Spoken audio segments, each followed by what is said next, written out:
अस्सलामुअलैकुम dear student, this is me Farmanullah Khan. आज का हमारा वीडियो लेक्चर जिसमें हम दो डिफेक्ट पढ़ेंगे, तो ये paediatric health nursing 5th semester का लेक्चर है और उसमें 3rd यूनिट में डिफरेंट डिफेक्ट हमने पढ़े थे। तो ये दो भी हमारे पास 3rd यूनिट के डिफेक्ट हैं कि फर्स्ट हमारे पास है नेक्रोटाइजिंग एंटीरोकोलाइटिस और सेकंड हमारे पास है इंटरसेप्शन। तो आज वीडियो लेक्चर में ये दो डिफेक्ट हम पढ़ेंगे और इसी के साथ इसमें जो इंपॉर्टेंट पॉइंट्स हैं जो आपके एमसीक्यूज में आ सकते हैं तो उसको भी हम मेंशन करेंगे। इसी के साथ इस यूनिट के बाकी डिफेक्ट अगर आप पढ़ना चाहते हैं तो वो हमारे चैनल पे मौजूद है, जिसके लिंक्स मैं डिस्क्रिप्शन में दे दूंगा, तो वहीं से जाके आप इसके बाकी पार्ट जो है वो देख सकते हैं। तो अभी हम स्टार्ट कर लेते हैं। फर्स्ट जो हमारे पास है वो है नेक्रोटाइजिंग एंटीरोकोलाइटिस। नेक्रोटाइजिंग किसे कहते हैं? Damage and death of cell. देखो हमारे पास दो तरह का सेल डेथ होता है, एक होता है नेक्रोटाइजिंग और एक हमारे पास एपोप्टोसिस। एपोप्टोसिस कहते हैं प्रोग्राम सेल डेथ को, जो हमारे पास इम्यून सिस्टम वगैरह सेल की डेथ कराते हैं, और एक हमारे पास है नेक्रोटाइजिंग जो कि सडन डेथ होता है, damage and death of cell हो जाता है, जो कि एबनॉर्मल है। सही है।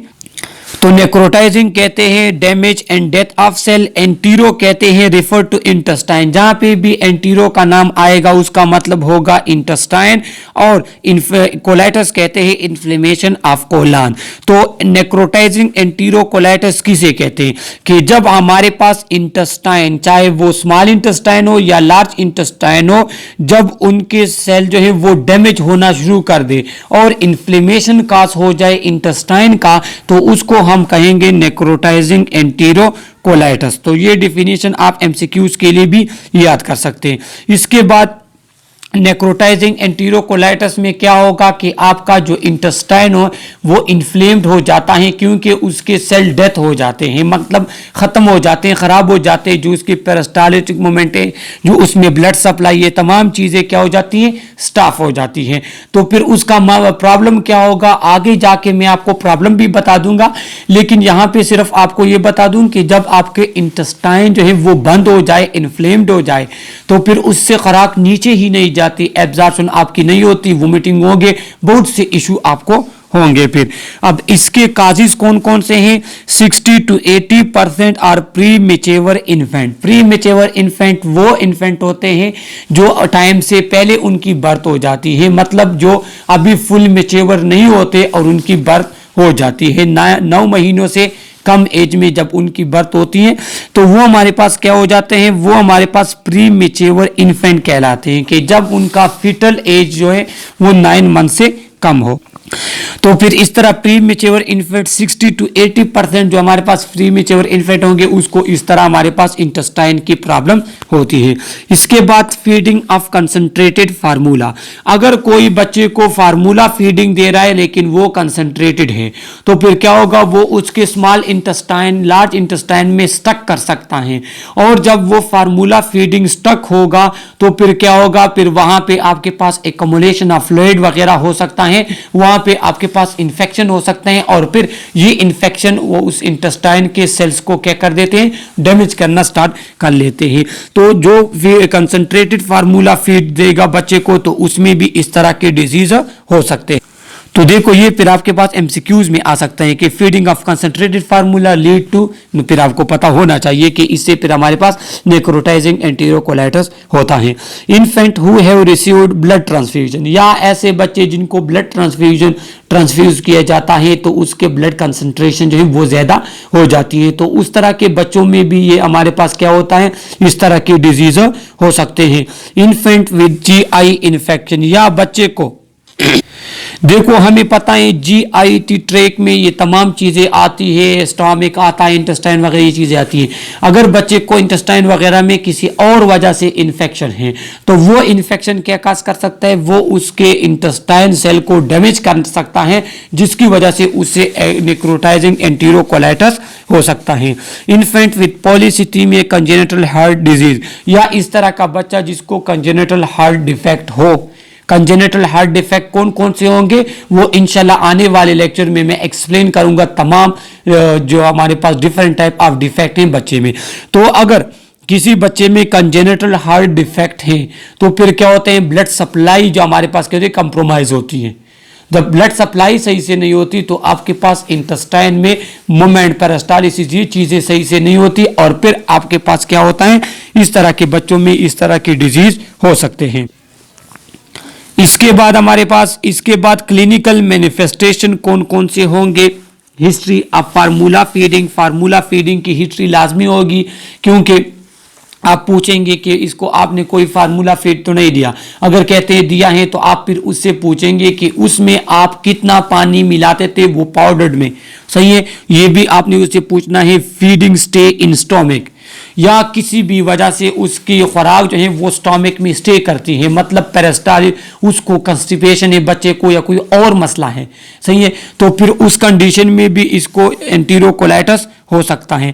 Abdominal distension and shiny abdomen, क्या होगा कि उसकी एब्डामन डिस्टेंड होगी, शाइनी टाइप होगी, क्यों, क्योंकि उसमें खुराक एक्युमुलेट होता जाता है, उसकी पेरिस्टालिसिस मोमेंट सही नहीं है, तो फिर उसकी वजह से उसका जो एब्डामन होगा वो टेंडर होगा, सख्त होगा, पेनफुल होगा।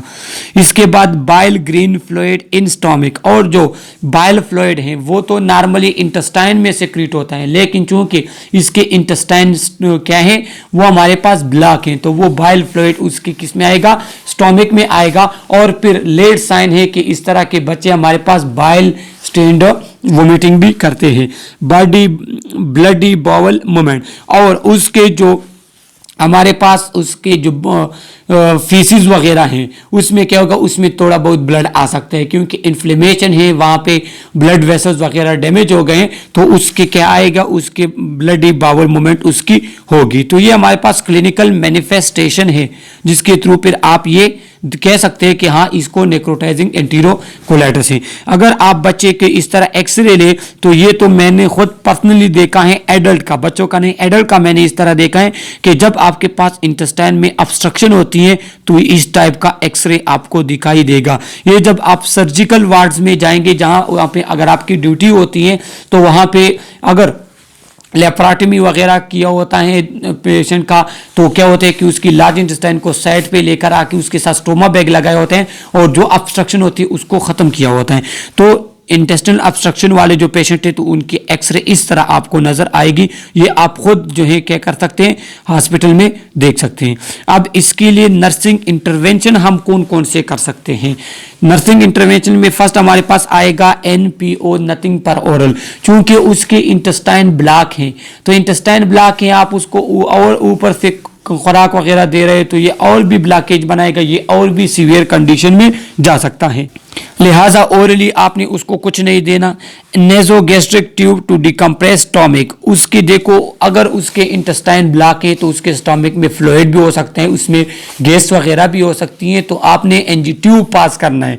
एनजी ट्यूब इसलिए आप पास करेंगे ताकि उसके एयर वगैरह जो उसके स्टोमिक में है, जो और कोई फ्लूइड वगैरह है तो वो उसके स्टोमिक से बाहर निकल आ सके, क्योंकि वो नीचे और भी जो है प्रॉब्लम क्रिएट करता है।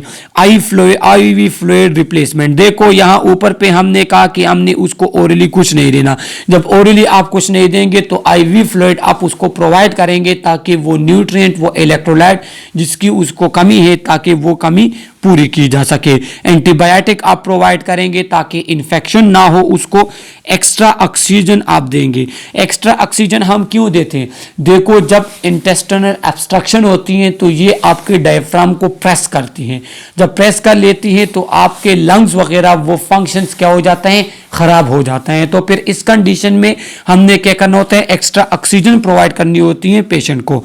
Abdominal x-ray to monitor progress, abdominal x-ray हम करेंगे किस लिए कि वो डिजीज है कहाँ तक है, उसके बाद अगर उसकी कोई रिकवरी हो रही है तो वो भी, इसके लिए भी एक्सरे हम करेंगे ताकि हमें पता चले कि ये अब उसकी रिपेयरमेंट कहाँ तक पहुंची है।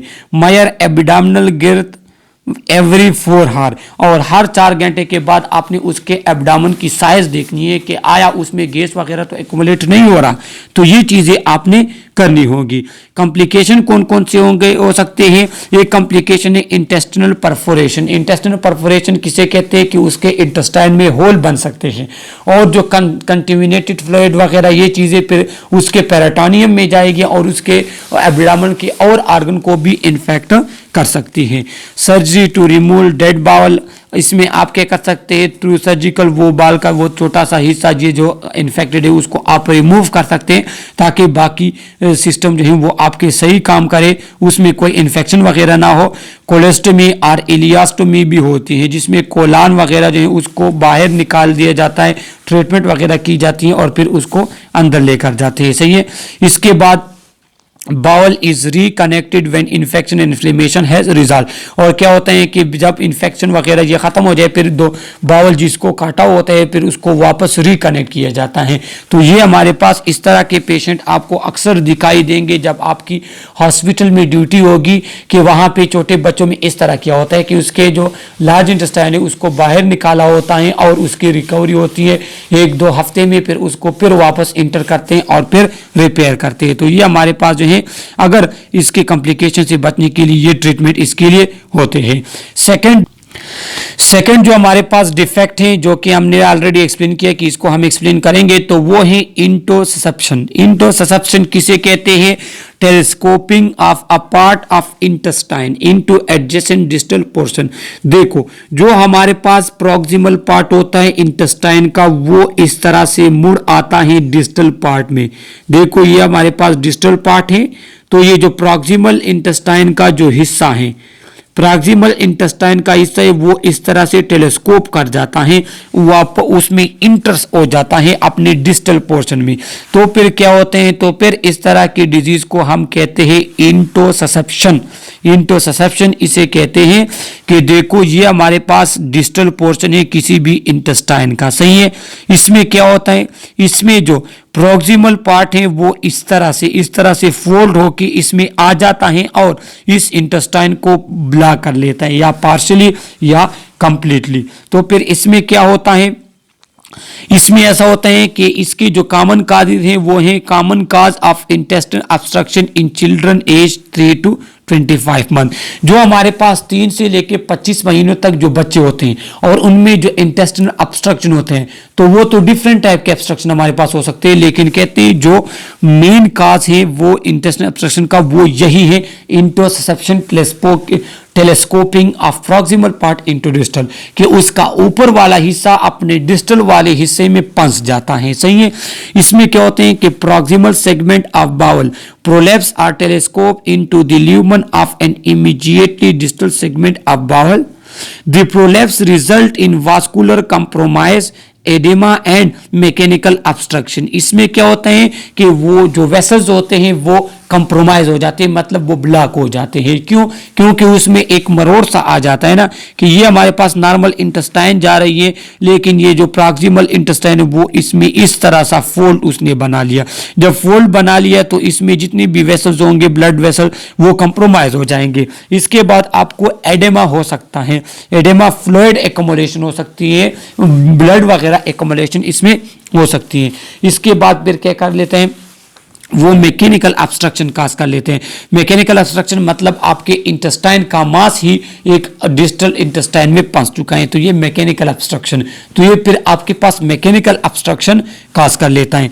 Bleeding result in the passage of blood and mucus in the stool. और फिर क्या होता है कि इसकी ब्लीडिंग वगैरह होती है जिसका अंदाजा आपको कहां से लगेगा कि बच्चे का जो हमारे पास उसका जो स्टूल होगा बच्चे का उसको क्या होगा, वो ब्लडी होगा और म्यूकसी होगा। सही है। ये इसका मेन साइन है जिसकी वजह से आप अंदाजा लगा सकते हैं कि हाँ इसके कोई टेलीस्कोपिंग वगैरह हुई है इसके इंटेस्टाइन में। असेसमेंट आप इसकी किस तरह करेंगे, मतलब किस तरह आपको पता चलेगा कि ये बच्चे को ये प्रॉब्लम है कि child appear with intermittent pain which is colicky severe. बच्चे को वक्फे के साथ एब्डोमिनल पेन होगी जो कि इंतहाई सीवियर होगी। Child will often draw legs up, और बच्चा क्या करेगा, वो अपने लेग्स को ऊपर की तरफ खींचेगा, मतलब अपने एब्डोमेन को प्रेस करने की कोशिश करेगा अपने लेग्स के थ्रू, और इससे फिर आप अंदाजा लगा सकते हैं कि हाँ बच्चे को कोई एब्डोमिनल प्रॉब्लम है। Episode occur 2 to 3 times a hours, 1 घंटे में 2 से 3 दफा बच्चे को इस तरह का पेन और वो अपने फुट को अपने जो है लेग्स को ऊपर की तरफ लेकर जाना और पेन, ये दो जो उसके एपिसोड हैं ये घंटे में 2-3 दफा बच्चा इस तरह करेगा क्योंकि उसको पेन होगी। Vomiting is prominent feature, bile stain vomiting late sign. क्या होता है कि इसमें बच्चे को वोमिटिंग होगी और जो अगर इसको कुछ दिनों के लिए आप ट्रीट नहीं करते, लेट टाइम आपके पास बाइल स्टेन वोमिटिंग होती है। जो उसका बाइल हमारे पास होता है जो कि इंटेस्टाइन में नीचे नहीं जा सकता, वहां पे ऑब्स्ट्रक्शन है, तो वो वोमिटिंग के थ्रू बाहर आएगा। तो बाइल स्टेन वोमिटिंग जो हमारे पास है, it is a late sign of interception और टेलीस्कोपिंग। सही है, तो ये आप एमसीक्यूज के लिए याद रख ले। बाउल मूवमेंट जो होगी वो ब्लडी होगी और उसके साथ म्यूकस भी होगा। देखो म्यूकस एंड ब्लडी, ये बाउल मूवमेंट जो है ये हमारे पास इंटरसेप्शंस में होता है, telescoping of proximal to distal intestine में होता है। तो ये फिर आप एमसीक्यूज में याद रख ले। एमसीक्यूज बिल्कुल इसी तरह आप ही के कोर्स से बनाए जाते हैं, कोई बाहर से वो नहीं लेकर आते, लिहाजा अपनी ही कोर्स में अपने लिए एमसीक्यूज ढूंढा करें। इसके बाद classic currant jelly stool is late sign, और इसके बाद क्या होता है कि बिल्कुल जेली टाइप स्टूल होते हैं वो फिर लेट साइन है। सही है, जिसमें आप क्लियरली आपको पता चलेगा कि जेली टाइप होते हैं, स्टिक से होते हैं एक दूसरे के साथ। यहाँ पिक्चर में इन्होंने दिखाया है कि म्यूकस एंड ब्लड होगा जेली स्टूल में। देखो ये जेली टाइप स्टूल आपको नजर आ रहे हैं। तो जब आप बच्चे का डायपर देखेंगे और इसके इस तरह के स्टूल होंगे तो फिर आप जो है उसको कहेंगे कि हाँ इसको कोई इंटेस्टिनल प्रॉब्लम हो सकती है। फिर बाद में आप अल्ट्रासाउंड एक्सरे वगैरह के थ्रू फिर आप देख सकते। देखो ये हमारे पास उसका एक्सरे है कि देखो यहाँ पे ऑब्स्ट्रक्शन आपको क्लियरली जो है नजर आ रही है। इसके लिए क्या होते हैं, इसके लिए इसको रिड्यूस करना और डायग्नोस्टिक पर्पस दोनों के लिए हमारे पास बेरियम एनेमा यूज होता है। देखो इनीमा या एनेमा जिसे कहते हैं इनीमा, तो ये क्या है, ये हमारे पास इस तरह का फ्लूइड होता है जो रेक्टली बच्चों को या एडल्ट को दिया जाता है, जिससे उसकी कंस्टिपेशन जो है वो सही हो जाती है। फिर मतलब ये स्लिपरी टाइप फूड होते हैं, ग्रीस टाइप फ्लूइड होते हैं, आयली टाइप, और ये क्या करता है, ये उसके लार्ज इंटेस्टाइन जो है वो उसको जो फीसिस स्टूल वगैरह स्टक हुए हैं तो ये उसको ओपन करते हैं, कंस्टिपेशन को ट्रीट करता है। तो इस तरह का जो बेरियम एनेमा आप देते हैं तो इसमें क्या होगा, इसमें ऐसा होगा, एक तो जो ब्लॉकेज वगैरह है वो भी इससे ओपन हो सकती है, दूसरा इसके थ्रू आपको पता चल सकता है कि इसके किस इंटेस्टाइन में कहाँ पे प्रॉब्लम है और वो किस हद तक ऑब्स्ट्रक्शन हुई है। तो बेरियम एनीमा इन दोनों चीजों के लिए यूज होता है। मैनेजमेंट हम इसके लिए क्या कर सकते हैं, reduce the obstruction before the bowel become necrotic. क्या है कि देखो जैसे मैंने आपको पहले भी कहा कि जब आपके पास लार्ज इंटेस्टाइन स्मॉल इंटेस्टाइन में अगर कोई चीज़ आपके पास स्टक हो जाती है और ज़्यादा टाइम तक रहती है तो वहाँ के जो सेल होते हैं वो डैमेज होना शुरू हो जाते हैं। सही है, तो फिर आपने क्या करना है, आपने उस ऑब्स्ट्रक्शन को रिड्यूस करनी है ताकि आपके पास बावल जो है लार्ज इंटेस्टाइन या स्मॉल इंटेस्टाइन उसकी नेक्रोसिस ना हो। Contrast enema is diagnostic in 95% of cases and therapeutic curative in most case. जो कंट्रास्ट इनीमा हमारे पास होते हैं जो कि बेरियम इनीमा मैंने आपको कह दिया, या कंट्रास्ट इनीमा में हमारे पास कलर टाइप होता है, तो वो क्या है 95% वो हमारे पास डायग्नोस्टिक है। मतलब वो फिर आपको जब आप अल्ट्रासाउंड वगैरह के थ्रू देखते हैं स्क्रीन के थ्रू तो फिर वो आपको बताता है कहाँ पे ऑब्स्ट्रक्शन है।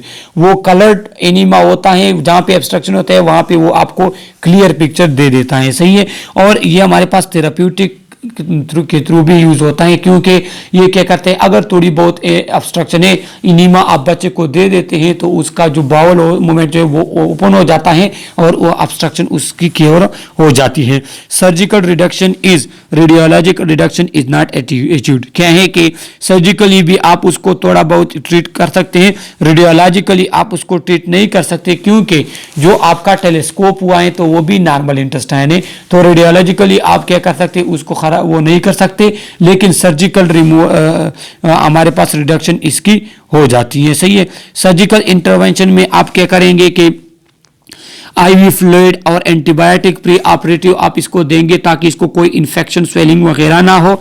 इसके बाद मैनुअल रिडक्शन इसकी होती है कि सर्जरी के थ्रू जो है जो सर्जन होता है वो उसको रिड्यूस करता है, वो टेलीस्कोप पोर्शन को बाहर निकालता है, उसको क्लियर करता है। If bowel perforation is noted during operative procedure a temporary colostomy may be needed. अगर ऑपरेशन के दौरान आपको लगे कि यहाँ पे कोई बाउल, कोई इंटेस्टाइन परफोरेशन यहाँ पे हो रही है, तो फिर आपने वो पोर्शन टेम्परेरी टाइम के लिए काट के टेम्परेरी उसको बाहर निकाल सकते हैं ताकि उसकी ट्रीटमेंट हो, फिर उसको आप वापस अंदर जोड़ सकते हैं जो कोलान वगैरह होता है उसको। लेकिन ये टेम्परेरी सही है। अगर आपके पास आपको लगे कि इसके हमारे पास इंटेस्टाइन परफोरेशन इसकी हो रही है, तो फिर आप क्या करेंगे कि जो कोलान होता है उसका थोड़ा सा पार्ट को साइड पे कर ले और जब ट्रीट सही हो जाए तो फिर आप उसको वापस से जोड़ दे। तो ये सर्जिकल प्रोसीजर है, इसमें फिर आपको नजर आएगा जब आप हॉस्पिटल में जाएंगे। इस तरह के कंडीशन अक्सर नजर आते हैं कि कोलान को थोड़ा सा बाहर निकाला होता है, जब उसकी इन्फेक्शन वगैरह ये चीजें सही हो जाती हैं तो फिर उसको वापस एब्डामन में इंटर करके फिर सर्जिकल प्रोसीजर के थ्रू रिपेयर किया जाता है। तो ये हमारे पास छोटे से 2 डिफेक्ट थे, बा 1-2 इस यूनिट के और भी रहते हैं, इंशाल्लाह उसको भी हम एक्सप्लेन करेंगे। इसी तरह तमाम सब्जेक्ट के जो BSN के हैं इसके तमाम लेक्चर, स्किल्स वगैरह के लेक्चर्स आपको मेरे चैनल पे मिलेंगे। लिहाजा आप मेरे चैनल को अगर सब्सक्राइब नहीं किया तो सब्सक्राइब करें चैनल को। कोई भी इश्यू हो थ्रू कमेंट आप हमसे कह सकते हैं। Okay, thank you.